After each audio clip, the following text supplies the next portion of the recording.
Halo teman-teman, hari ini kita akan membahas satu perusahaan ini baru-baru ini mengubah lini bisnis inti mereka ya, dari yang sektor penerbangan akhirnya diganti menjadi sektor batubara. Teman-teman pasti kenal dengan perusahaan satu ini karena beritanya di mana-mana waktu itu, di mana pada saat mereka mengganti bisnis utama mereka masuk ke pertambangan batubara, itu tiba-tiba saja harga sahamnya itu arah loh.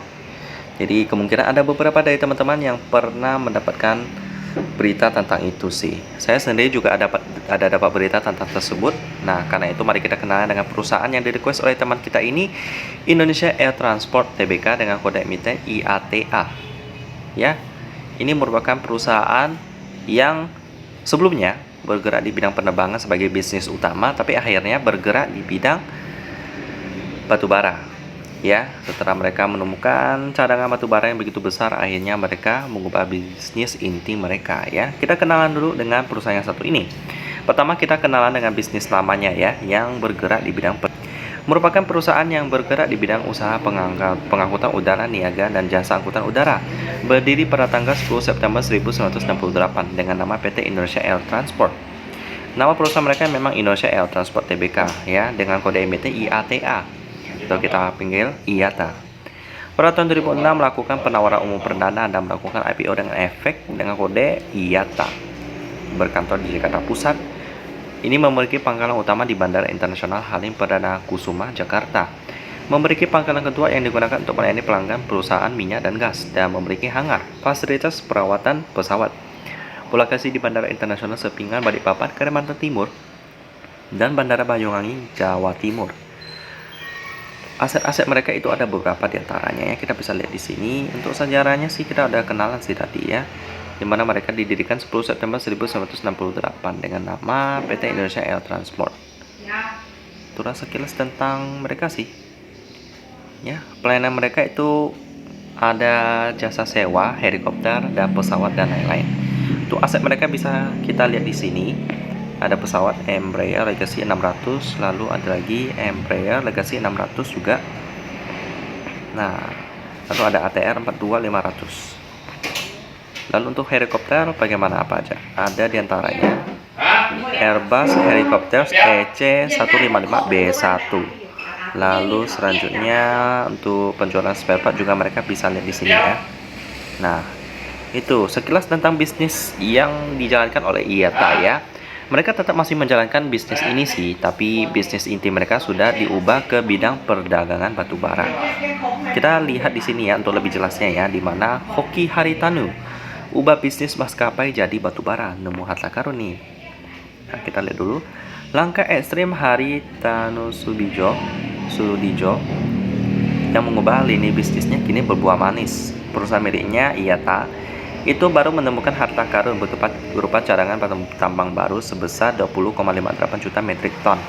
Ya, penemuan harta karun ini jelas membuktikan langkah Haritanu sudah tepat saat mengubah sektor bisnisnya ya. Sebab perusahaan tambang milik Haritanu ini dulunya adalah perusahaan maskapai penerbangan ya. Resunya bisnis penerbangan menjadi alasan utama mengubah lini bisnis menjadi pertambangan batubara. Dia juga sudah menyadari betapa kurang untung ya bisnis maskapai ini ya, dimana dari tahun 2008 ya mengalami kerugian terus. Ini mirip dengan Smart Friends sih, juga mengalami kerugian tahun 2008 sejak tahun 2008 ya, sama berpuluh-puluh tahun. Ini juga sudah terdaftar sebagai IATA ya, rugi konsisten sampai 2021. Mudah-mudahan 2022 menjadi perusahaan solid, besar dan profitable dengan perubahan bisnis yang dilakukan.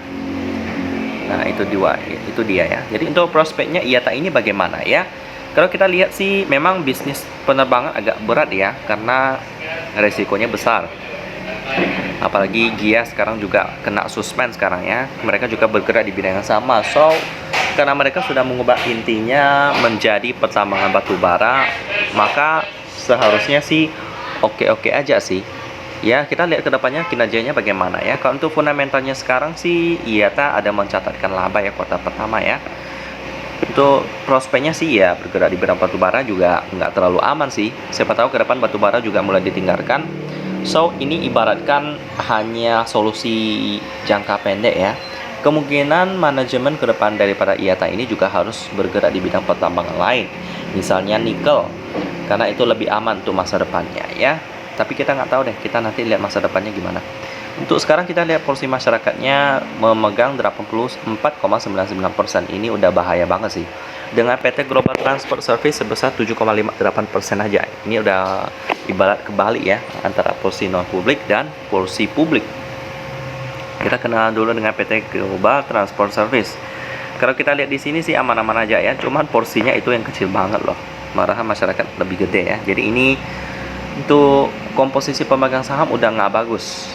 Lalu untuk sektor lainnya bagaimana ya? Kita lihat dulu operating profitnya 22,86 juta dolar US dengan net profitnya 8,17 juta US. Ini bagus. Itu berarti antara bisnis penerbangannya udah mulai stabil atau batu baranya ya.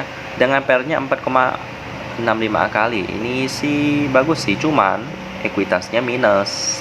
Kenapa bisa minus? Itu karena utang ya teman-teman ya.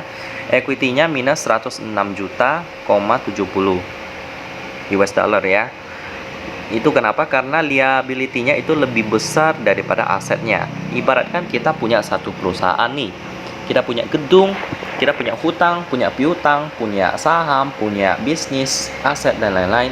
Itu semuanya digabungkan ya, aset mereka nih. Itu hutang mereka, liabilitasnya itu lebih besar.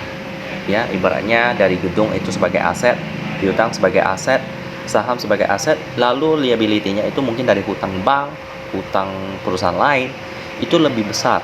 Kenapa bisa? Seharusnya kita kalau ambil hutang itu kan nggak bisa melebihi aset kita, tetapi hutang itu yang bahayanya mirip kanker teman-teman. Dia dapat berlipat ganda karena ada bunganya. Jadi artinya karena ada bunga, hutang yang nggak dibayar-bayar bisa menjadi lebih besar daripada ekuitas, dan itu yang terjadi dengan IATA ini. Dengan operating profit margin 56%, which is nice. Net profit margin 20%, ini bagus juga. Dengan current ratio-nya 38%. Nggak sanggup untuk membayar hutang jangka pendek juga ya. Dengan turnover-nya 11 miliar rupiah, cukup liquid. Cuman ada dua kriteria yang nggak lolos daripada IATA ini ya. Pertama, dari liquidity-nya nggak lolos, lalu pemegang sahamnya juga nggak bagus. Sisanya sih pair, dan dengan turnover hariannya sih oke. Cuman ya karena liquidity-nya nggak bagus, ini merupakan salah satu kriteria paling penting bagi saya. Mereka nggak lolos. Jadi bagi teman-teman yang request video ini, tahan dulu deh, jangan masuk IATA dulu ya, karena berbahaya. Demikian pembahasan tentang IATA yang dulunya bergerak di bidang penerbangan, masih cuman diubah bisnis intinya dari yang penerbangan menjadi masuk ke batu bara. Bagaimana masa depannya? Kita akan lihat sama-sama sambil menanti hari-hari ke depan perjalanan bisnis daripada IATA ini yang merupakan salah satu daripada MNC Group. Dan kita ketemu lagi di video selanjutnya.